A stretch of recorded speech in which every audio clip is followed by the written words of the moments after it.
You're listening to Breaking the Silence by Reach 10, where we are creating a culture of healthy sexuality through courage, compassion, and connection to overcome the shame, silence, and fear that often surrounds topics like pornography and sexuality.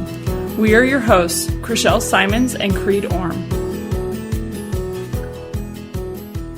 Welcome back, listeners, to Breaking the Silence by Reach 10 with your hosts, Creed and Chriselle. Today we are breaking the silence with Cassandra Hulse on themes regarding women and pornography.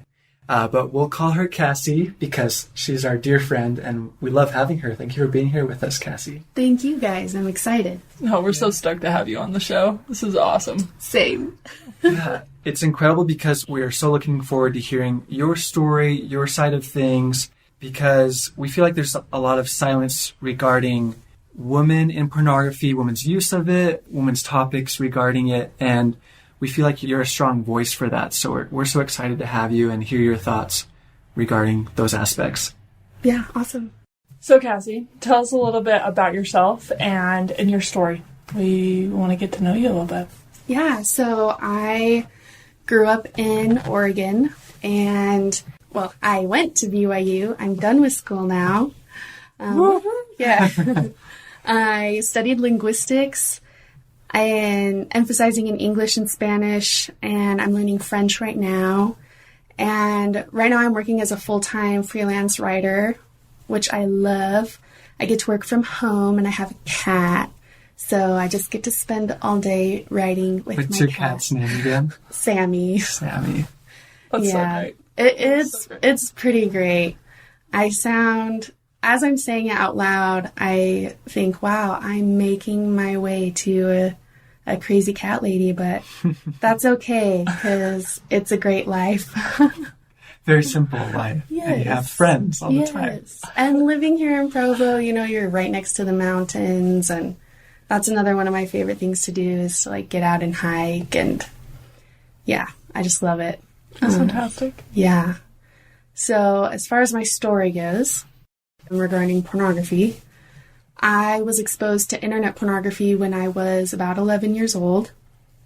At that age, we're obviously going through a lot of changes, and I did not like middle school. I didn't like any of the things I was having to deal with at that age, yet alone some traumas that I was dealing with as well. So I found internet pornography, and I found that it made me feel better, and I just started going to it more and more often as a coping mechanism, and eventually, as a teenager, I was using it regularly, sometimes multiple times a day, and not a single person on earth knew. I was so afraid to tell anyone about it.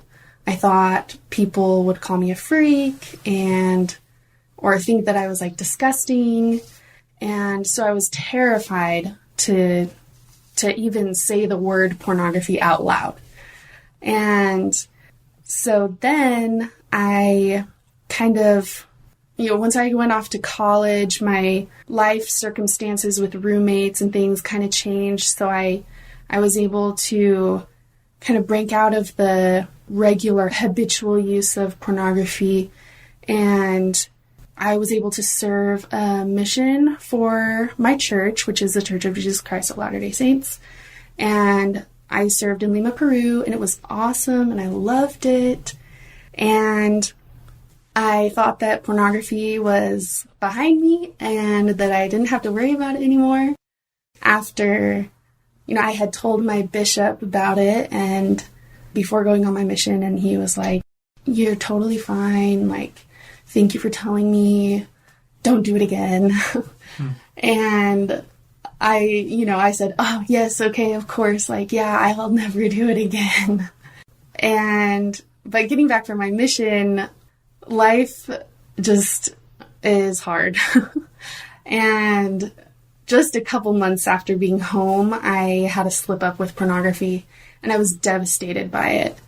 And after that slip up, I talked to my bishop, but then it still kept happening. And I didn't understand why it kept happening. So there just was a ton of shame there because first, like, I thought that I had left it behind me, and I thought that I was being a hypocrite. And especially after, like, spending 18 months teaching people about Jesus Christ. And then here I am, like, watching pornography. So after that, besides that, I'm a woman, and women are not supposed to have anything to do with pornography. And at least that's what culture says. Exactly. Right? Exactly. It's like, a man thing, not for women to do. Yeah. And that's what I believed. I thought that there was something wrong with me. I questioned my sexuality. I questioned just everything about who I was because it was so against what our society, like, tells us, right? And so there just was a lot of shame there. And that shame it was isolating, and my self-worth just was shot. And so then one day, after experiencing a slip up and kind of like reaching my last straw, I decided to write a blog post about my addiction and, like, tell the world, hey, my name is Cassy Hulse and I struggle with pornography, and here I am. And that day, so that was February of 2016 that I wrote it and published it on Facebook. And did lots of people read it? Yes. What was that like? It was terrifying. I remember every detail of that day still. And the one thing that happened that I did not expect was an outpouring of love. I had almost like 3,000 views in like 12 hours. And it kind of like petered off from there. So it didn't go viral or anything. But I only had like 800 Facebook friends. So to me, that was like, whoa, this is crazy. Because like just yesterday, like 5 people knew about my struggle. And now like potentially like almost 3,000 people know. So yeah, it was terrifying. But the outpouring of love came through hundreds of messages on Facebook and text messages, emails, comments on my blog, just mostly from women saying like, thank you so much. And some guys saying like, thank you. Like, I had no idea that women struggled with this, and it's good to know that women aren't perfect. And, you know, messages from women saying like, thank you for letting me know that I'm okay. And not to be confused with like that I was like condoning their behavior, but just that they're normal, that they aren't alone. They're not freaks. They're not. Yeah. So that probably was one of the most life-changing experiences, was learning that if I was willing to reach out and say, hey, I struggle with this, there are hundreds of people who can reach back to you and say, hey, me too. You're not alone. So, yeah. That's powerful. Powerful. You're not alone, specifically in that regard of being a woman using pornography. It's something that tons of people deal with, and it's not just a man problem. It's a person problem. Mm-hmm. And it's something that we need to overcome together.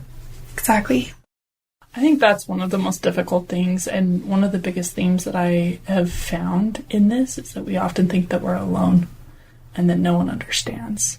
I think that's one of the biggest lies that we buy into in the struggle of figuring out our sexuality and figuring out how to cope and deal with life in a healthy way.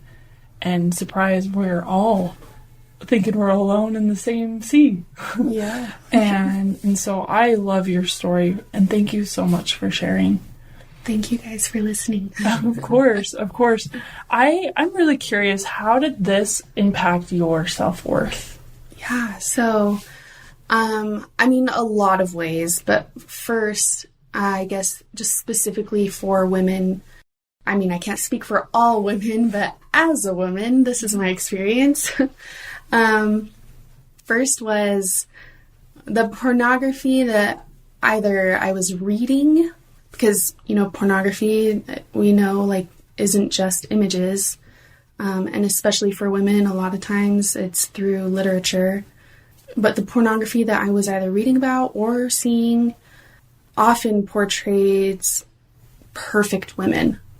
And so constantly I was receiving this message of, this is what you're supposed to look like, and I don't look like that.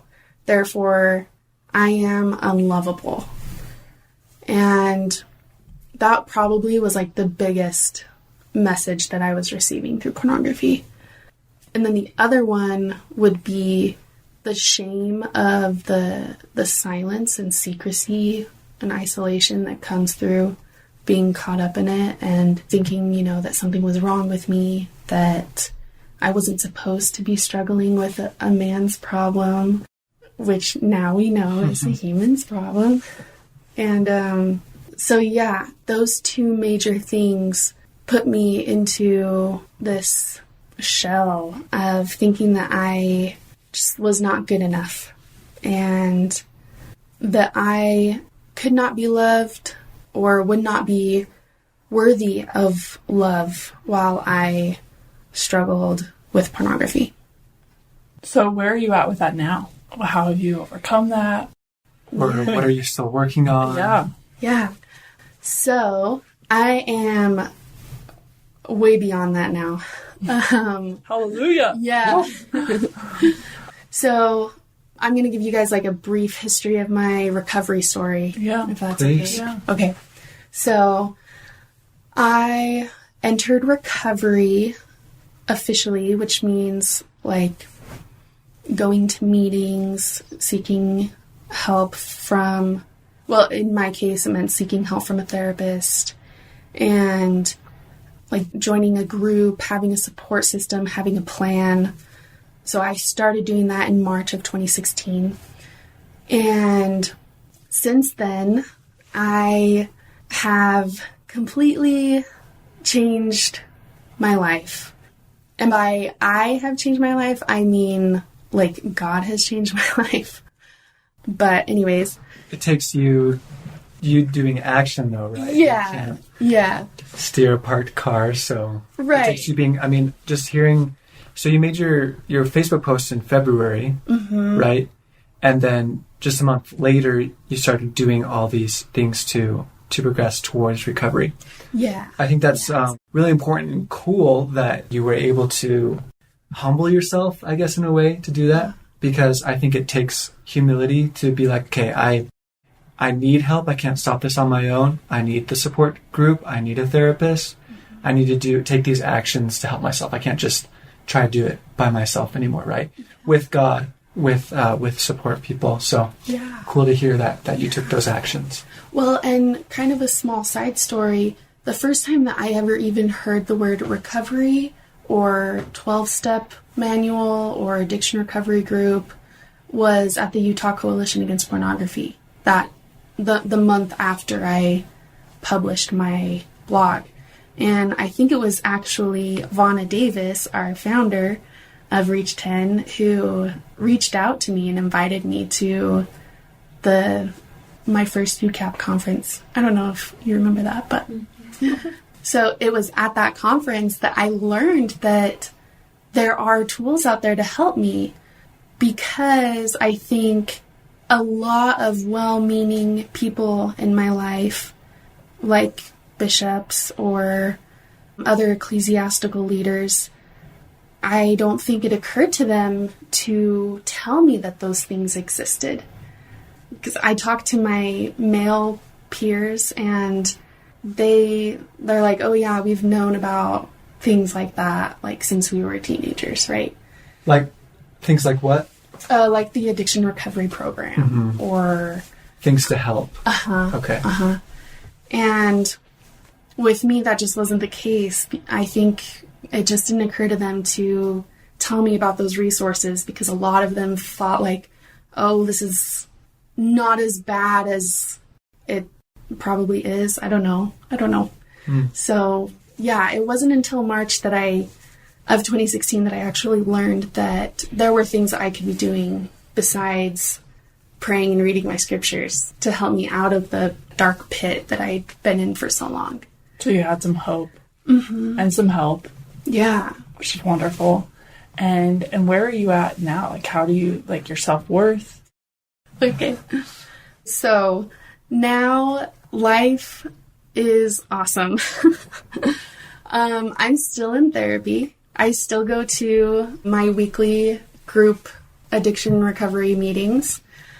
I'm still working the 12 steps. And a lot of people think that, like, you arrive at, like, being recovered. But the truth is, like, the work never ends. And not because, like, you're always going to be broken. It's not like that at all. Because I feel whole. I feel healed now. But it's that I have discovered these amazing tools, like therapy and like my addiction recovery group, that have allowed me to be stronger and to be happier. And so I'm going to continue using those tools, and even 20 years from now, using these tools continually, it's allowed my self-worth to just grow and grow and grow. Learning different tools like affirmations and finding those tools that I can add into my belt that just help me to know that I am worth recovery, I'm worth being happy, and most importantly, I'm worthy of love. Beautiful. Good. I'm glad you've been able to increase in those beliefs and feelings. So important for everybody to feel. Yeah. Thanks. I just, like, felt how true all of those statements were as you were saying them. Like, you are so worthy of love. And I feel that from you. And I'm just really, really proud of you and honored to know you and all of the feelings. I just think the world of you.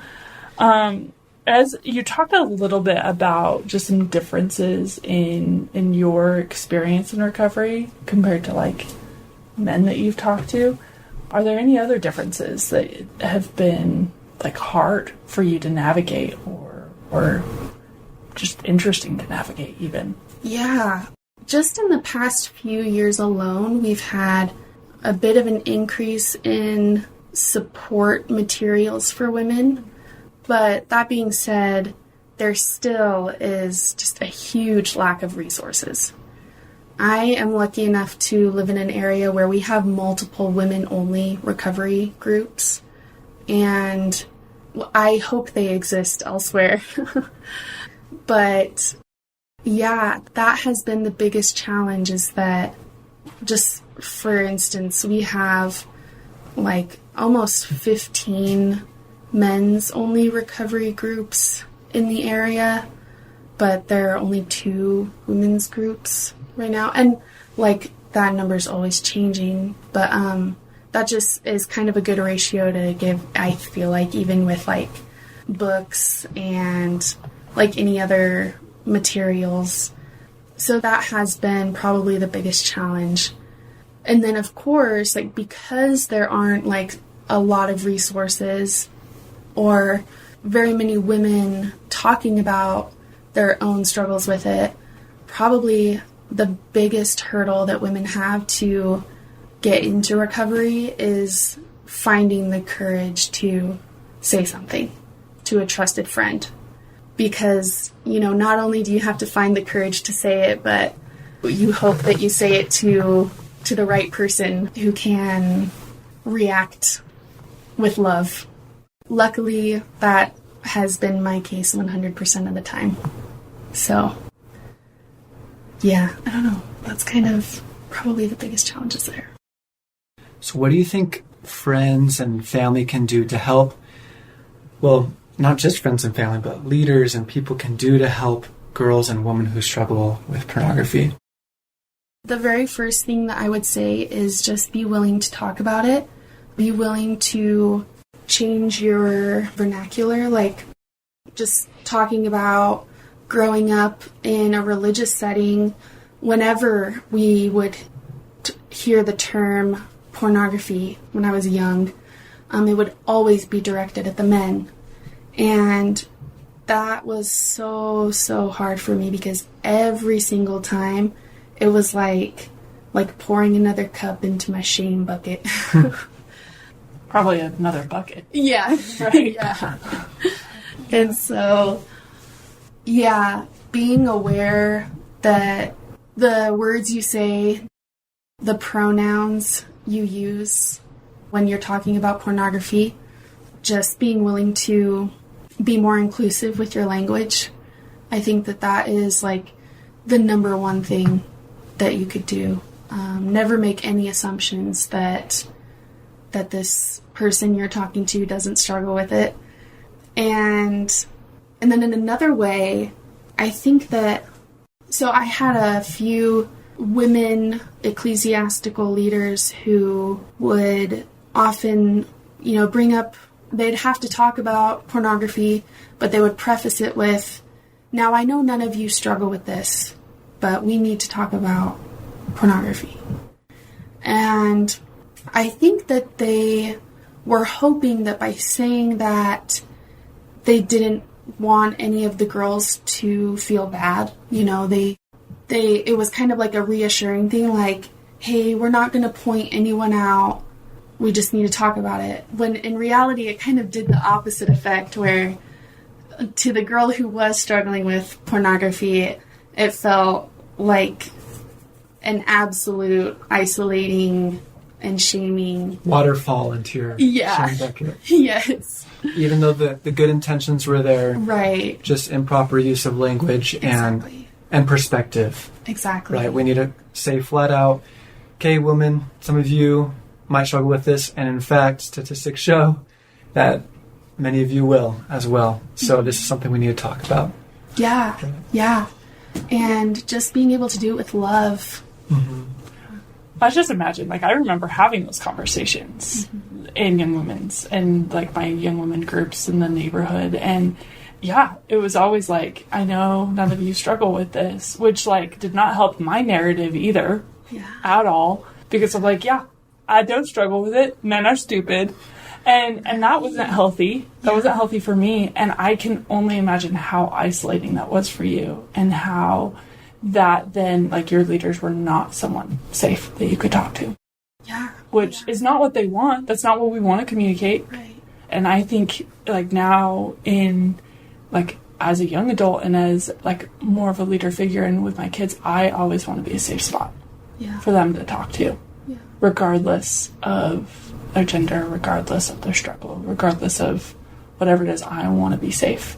And so I think, and that's probably what I love most about you, Cassy, is you've always helped me to shift my perspective and to love people better. Oh, thank you, Chriselle. Yeah. And you said that so well. What advice would you have for parents? And you've talked a little bit about leaders, but for parents, for adults who are working with kids? Yeah. The first thing that comes to mind is to not let fear rule your relationship with your child. Pornography, it can be a terrifying thing, and it's an evil that has plagued this world. But that doesn't mean that your child is evil. It doesn't mean that your child is broken, or... I think we could also say that your friend is evil, or your friend is broken, right? This person that you're... Or abnormal. Yeah. That this doesn't just apply to parent-child relationships, but any relationship. Yeah, exactly. Yeah. There was a BYU professor, and I don't remember his name, but I'm going to quote him anyways. He said, if you, maybe I better not quote it because I can't remember it exactly. The essence of what he said was, if you're viewing someone as like you need to fix them, then like that won't go anywhere. But if you're viewing this person as you love them, you want to help them, you want to serve them, then that's where real work can happen, real progress and real like repairing of relationships can happen. And I think that goes, like you said, Chriselle, like between any relationship. I know that there is a lot of fear for parents that they're, they feel this responsibility to heal their child. And that's a whole other podcast topic, I think, for you guys. But just my really quick take on it is that our friend Rachel Andrews gave this awesome analogy that, when your teen, we'll say, is learning to drive a car, you sit in the passenger seat and you give guidance, but you cannot hop onto their lap and steer the car and be in control of the gas and the brake. And I think that is something that parents need to remember about pornography with their kids, is that like the more you are willing to be brave to have vulnerable and loving conversations, the more success you'll have in building trust and connection and safety, which are the things that your teen needs the most, or child, if they're struggling with pornography. Be that safe person who loves them unconditionally and who you can help build that connection with. So I'm sure there's a lot more that can be said on that, but that's my quick, very first take on it. Yeah, I love that. It takes proactive parents to realize that they need to contribute to an atmosphere of welcoming, openness, honesty, so that if their children are struggling with pornography or any other issue, that they would be comfortable and willing to go to their parents to seek help. Yeah. And for the parents, I love that analogy as well, to understand that they still need to respect the autonomy of their child and their pace, like how fast they're willing to go, how slow they're willing to go. I think parents can totally, help be a navigator, be like, hey, this is a great direction to go, or this could help or something, but it's still in the power of the child. Yeah, exactly. And kind of talking about like how this might be different for girls. If your little girl is struggling or you're afraid she might struggle with pornography, something to remember is that it starts with self-esteem. It starts with body image. And so you might have to have conversations with her and with your boys about body image and things like that. But along the lines of, hey, like, if you're sitting down and watching TV with your kids and a commercial comes on with a woman who, like a Victoria's Secret commercial, you can ask your kids questions about it and use that as an opportunity to talk to them and be like, hey, like, how does that make you feel that she is dressed like that? And you should ask your daughters that too, not just your boys. Yeah. And as you like expound on those conversations and start asking questions and talking to them about how their self-worth doesn't come from how they look, being willing to like have those conversations about being sexually healthy and abstaining from pornography, but also, recognizing these girls have so much more power than what pornography tells them they have. Mm. That their power, as women, we learn that our power comes from our bodies and how our bodies are used and what they look like. And taking time to have many conversations with your children, your sons and daughters, but definitely your daughters, about how their power does not come from looking like a Victoria's Secret model.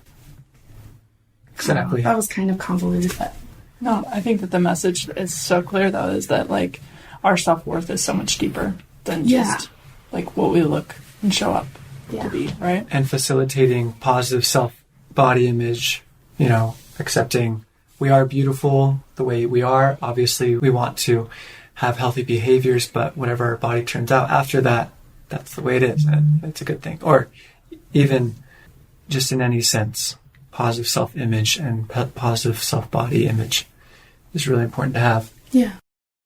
What advice would you give young men who may not have thought about the possibility of women having difficulties or struggles with pornography? So I think... If any. Yeah. I think that, like, in my experience, guys have been kinder to... have reacted more positively to a woman telling them about their struggles than perhaps maybe a girlfriend has reacted to a boyfriend telling her.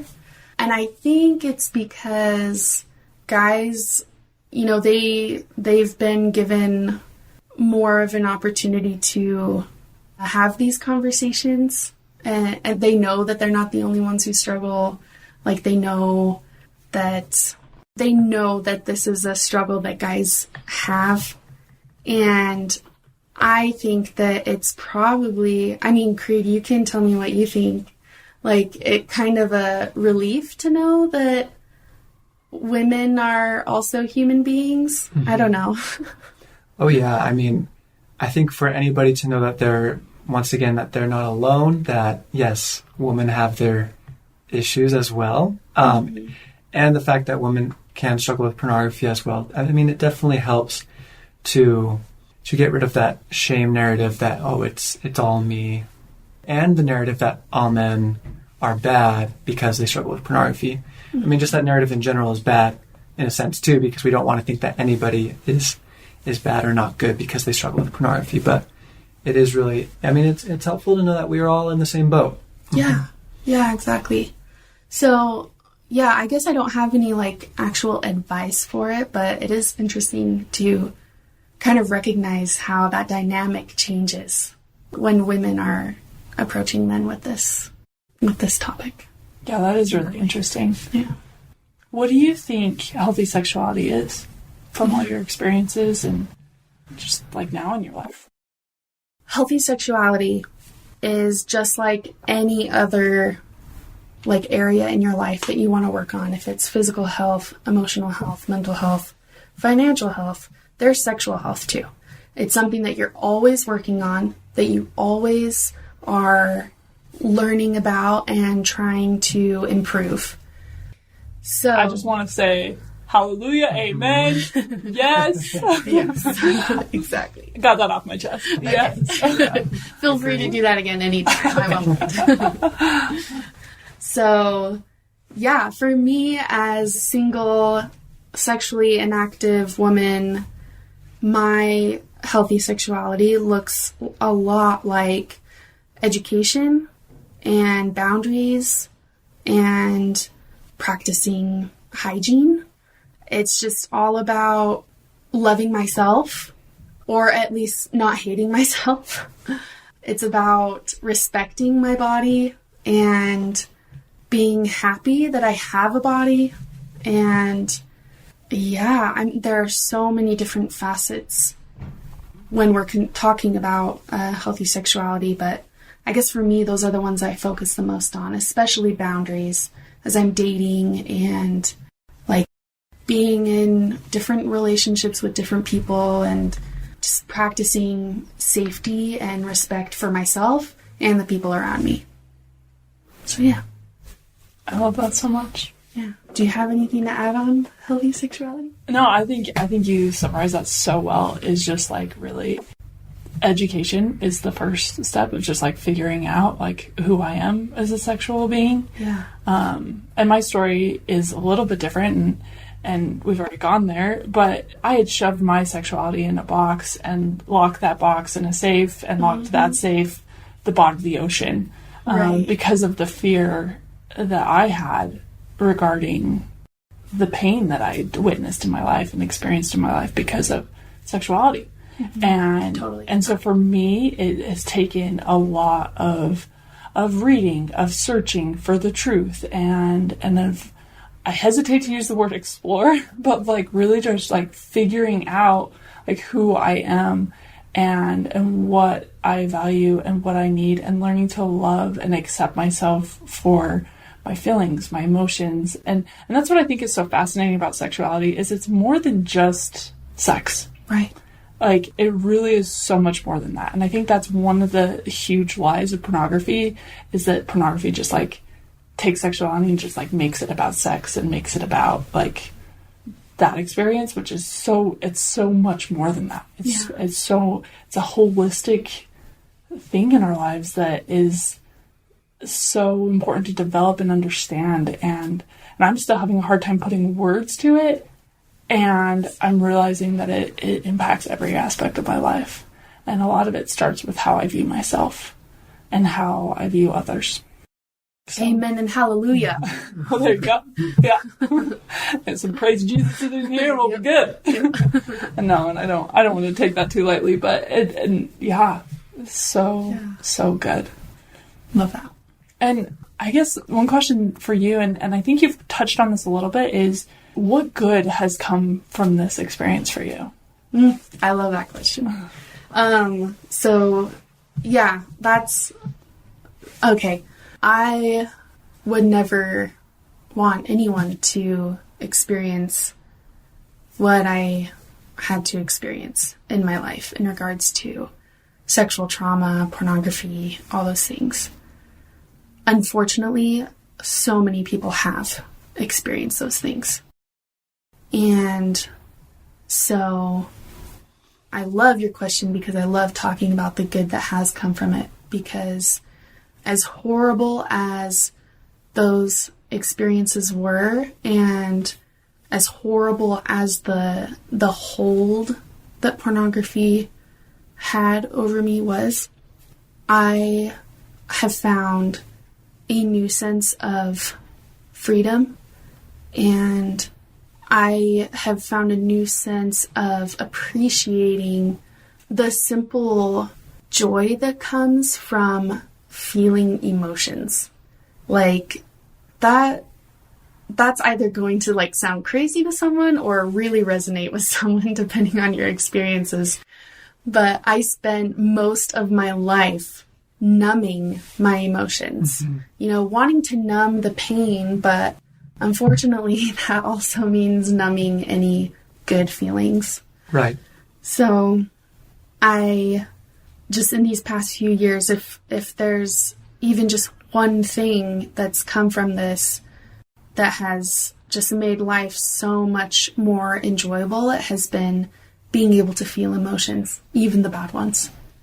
And being able to be more self-aware, know what I'm feeling in my body, and then being able to like reach over and help out a friend who's going through something like that too, and so I guess in these 3 or so years of recovery, the greatest thing has been learning who I am without pornography.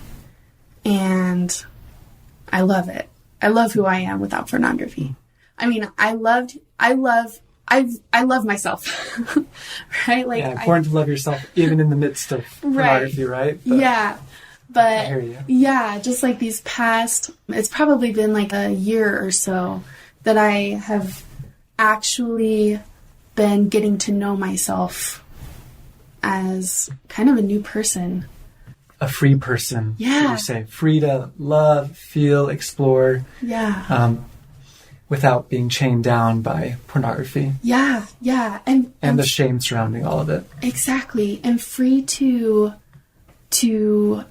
chase after things that I want without being bogged down by thoughts of you're not good enough, or like this will be too hard for you, or, you know, like just being free to live my life how I want to live it, like living fearlessly. But with boundaries that I've learned in recovery. And it's just been awesome. That was so beautiful and amazing and inspiring. Thank you. And so you, honestly. I think that was just perfect. Well said. It's so good to see and to hear of people who can come from something like that and be able to improve, change, and just be able to live life in a healthier, happier way. The struggle is never over, but at least now you have some skills on your belt and you're just able to live life in a way that you feel like you have hope, you have confidence in yourself, that you can have a happy, good life, right? Yeah. Yeah, it's beautiful to see. Yeah, thank you. And something that I say a lot and that I hear a lot in the recovery world is that, you know, when you're in recovery, it's like climbing a mountain, and it's very, very difficult and tiring, and you fall down a lot, and there's this idea that, you know, you're climbing to get to the top, and when you're at the top, you've made it. And, you know, there are a few things wrong with that analogy. One being that, like you said, it's like recovery is something that you're always going to be living, right?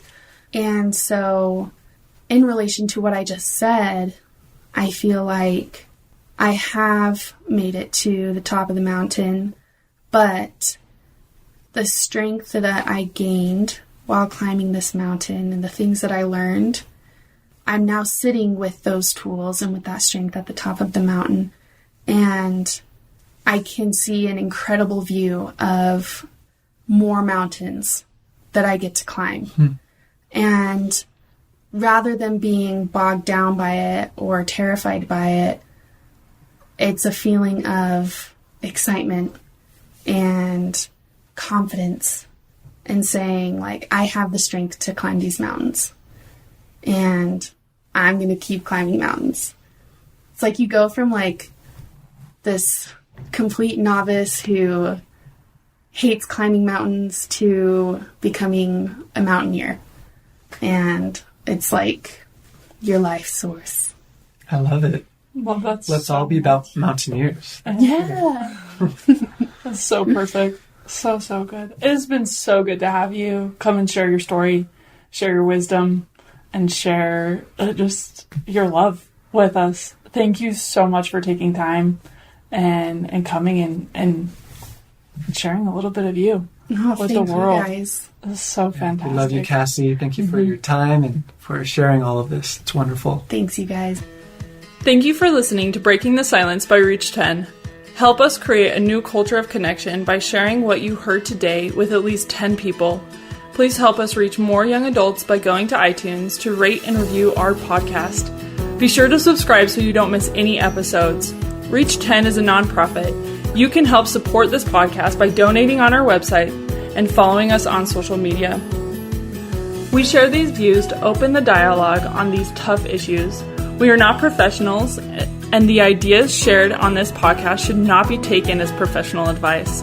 The opinions and views that our hosts and guests share do not necessarily reflect the views of Reach 10, and we don't guarantee the accuracy of any statements you hear.